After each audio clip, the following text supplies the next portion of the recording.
Choose area, surface area, or volume by asking what part of the figure is measured. High in the Himalayas, a majestic snow leopard slowly tracks across the slopes of a vast, beautiful watercolor valley. Measuring the physical world requires distinct approaches for different dimensions of space. In geometry, area measures a flat region, volume measures the space inside a solid, and surface area measures the total area of a solid's outer faces. These definitions distinguish between two-dimensional surfaces, three-dimensional boundaries, and internal capacity.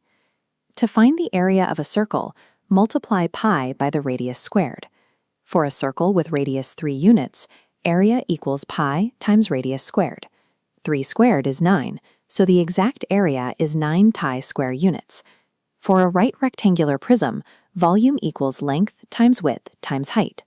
Consider a prism with a length of 4, width of 3, and height of 2.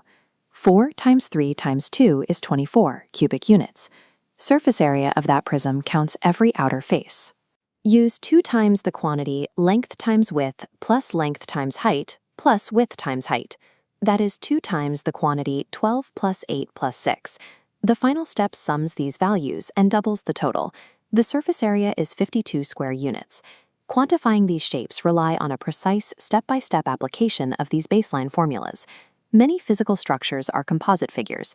For a composite figure, split it into familiar parts, calculate each needed measure, and combine carefully. Shared interior faces do not belong in the outside surface area. Recap: use square units for area and surface area, use cubic units for volume, and choose the formula that matches what is being measured. Birch keeps square units for area and cubic units for volume.